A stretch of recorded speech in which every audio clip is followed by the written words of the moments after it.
My arrogant neighbor attempted to break into my home and steal my grandma's treasured family heirlooms, so I had him arrested and his children were removed from his custody. When my grandmother passed away, her house was inherited by my father, who passed away just 3 days later after being hit by a drunk driver. The house went to me, and on my first day after moving in, my neighbor Todd showed up with his 2 young kids. As soon as I opened the door, he started interrogating me as to why he and his kids weren't invited to my grandma's funeral. Before I could respond, he demanded I give him a copy of her will. According to him, his kids were like family to her, and should get whatever heirlooms they wanted. With that, his kids ran past him and into the house, then started rummaging through drawers. His daughter stumbled upon a ring that had been passed down 3 generations and was set to go to my aunt, and she put it on. I told Todd to get her to take the ring off, but he refused. He said again his kids were like family to her, but I yelled that grandma hated them. They were entitled and did what they liked, and even ruined her lawn with dog poop. I threatened to call the cops unless his daughter took the ring off, and that's what made him listen. His daughter screamed she didn't want to, and even hit Todd, but the ring eventually came off. As he left, he yelled this wasn't finished, and that he'd get his heirlooms in the end. He wasn't lying when he said this wasn't finished, as in the following days, he started dropping by unannounced. He found every excuse to bring up the will, his kids, or what he thought grandma would have wanted. He had the nerve to act as though his kids were the rightful heirs, and often threw guilt trips about how much they loved her and how devastated they were to not have a piece of her memory. It was all nonsense. One evening, after a really draining day of sorting through my father's things, I came home to find Todd standing on my front porch with a box of donuts. He had a grin on his face that made my skin crawl, and before I could even ask what he was doing there, he launched into some story about how his daughter had cried herself to sleep, heartbroken over not getting anything of grandma's stuff. He ended his speech by offering me a donut. He went on to say that he wanted to talk neighbor to neighbor. I flat out told him that neither he nor his kids were getting anything. We'd already been through this. I walked past him and his donuts and left them on the porch, looking dumbfounded. He didn't say anything as I closed the door, but I could feel his eyes on me through the window for far too long before he finally walked away. Things quieted down for a few days after that, and I started to think maybe Todd had finally gotten the message. About a week later, I came home from running errands and found Todd and his 2 kids at my front door. His son was standing there, trying to pick the lock with a screwdriver, while Todd stood behind him. Coaching like this was some kind of life lesson. It took me a second to even register what I was seeing, and then I lost it. I shouted at them as ran up to the doorway. Todd turned around and looked startled for maybe half a second, before his face slipped into an irritating fake smile. He tried to calm me down and told me that it wasn't what it looked like. He said my door was stuck, and that he'd thought that they could help me out. I told him yeah, it was stuck, by a lock, to keep people like you out. His son dropped the screwdriver, and Todd's daughter shrank behind him, but Todd just kept smiling. He acted as if this was all one big misunderstanding. He told me there was no need to call the cops, and that it was just a mistake. I'd have to have idiot written across my forehead if he thought I was buying that for a second. I kicked him and his little hoodlums off my property, and told them if they pulled that stunt again, I'd call the cops. He opened his mouth to argue, but I wasn't about to let him get another word in. I pulled out my phone and hovered my finger over the call button, which seemed to do the trick. Todd threw his hands up in mock surrender, and sure enough, left just as quickly as they had come. I stood there for a long time after they were gone. My heart was still racing. I knew I should have called the police right then and there, but something stopped me. I thought it was maybe the exhaustion. Against my better judgment, I let it go. A few days later, I noticed something was off. I had been slowly packing up boxes in the garage and storing away the sentimental things that I wasn't ready to go through yet. One afternoon, I went to grab a few boxes to bring inside, and that's when I realized several of them were missing. My grandmother's old photos, letters, and even some of the jewelry she had given me. All of it was gone. I knew it was Todd. Who else would have the audacity to break into my garage and steal from me? But with no proof, I didn't know what to do. I couldn't exactly storm over to his house and demand my things back. So I did the only thing I could. I filed a police report. The cops came, took down my statement, and told me there wasn't much they could do without proof. It felt like a slap in the face. I was beyond pissed, but there was nothing I could do.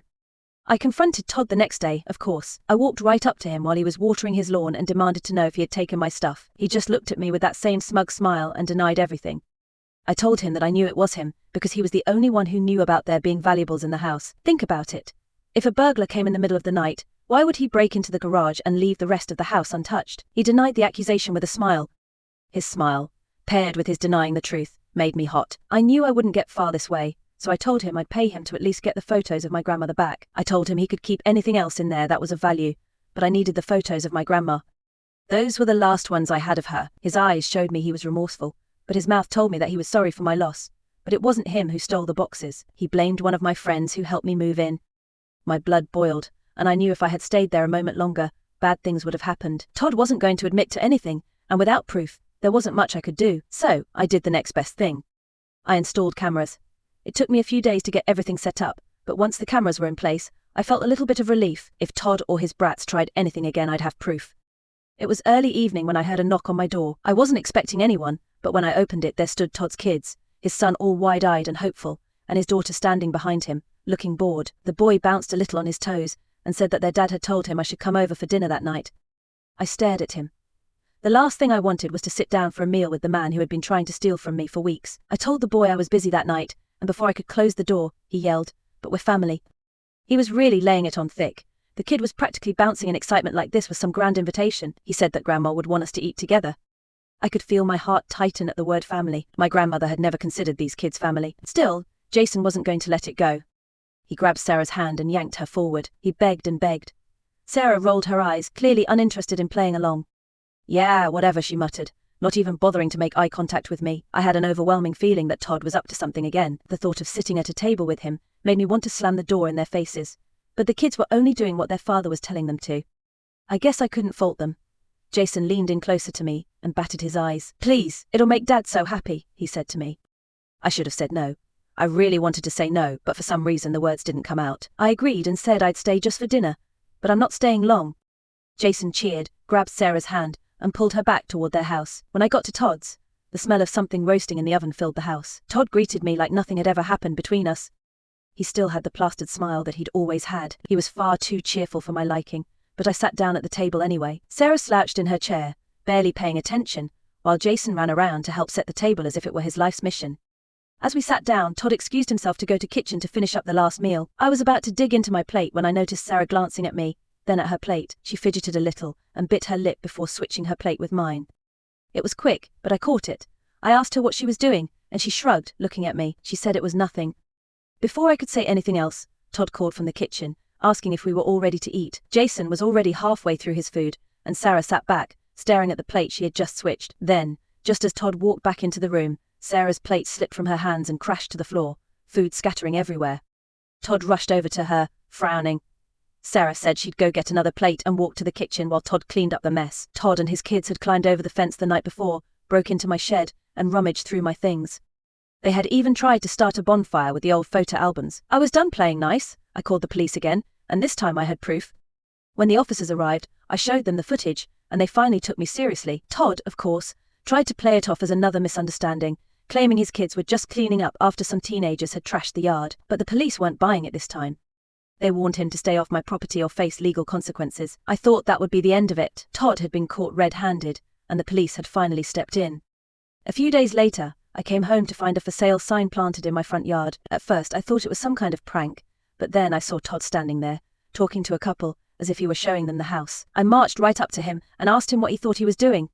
He grinned, not even the least bit ashamed, and said he was just helping me out. He figured I could use some new owners for this place since I seemed so overwhelmed with work for the house and the paperwork. He used the excuse I'd given him a few nights before against me, but I wasn't about to argue with him. I was done. I yanked the sign out of the ground and called the police again. This time they issued a formal warning, telling Todd to stay off my property or face serious charges. But of course Todd didn't listen.